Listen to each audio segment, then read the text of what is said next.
mbarahiye Uwiteka Imana ishobora byose, ibi bintu umunsi uzabyirengagiza uri umukristo, urugendo rw'ubuzima biruzakugora.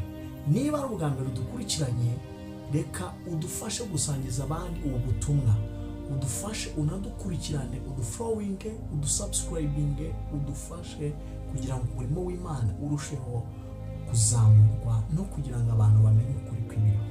Imana iguhe umugisha wabikoze. Reka tugende. Ikintu narinje kuvuga ni kimwe: umunsi uzatakaza imbaraga cyangwa umunsi uzaba wibagiwe aho wavuye, biragoye ko uzaba ugeze. Ibintu mvuze sinzi niba ubyumvishe.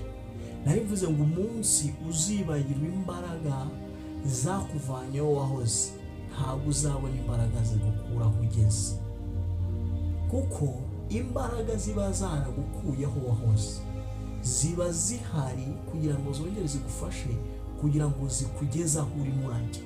Biragoye rero kuba uzirikana aho utahoze, ntibyagukura aho uri, ntibyakugeza n'aho ujya.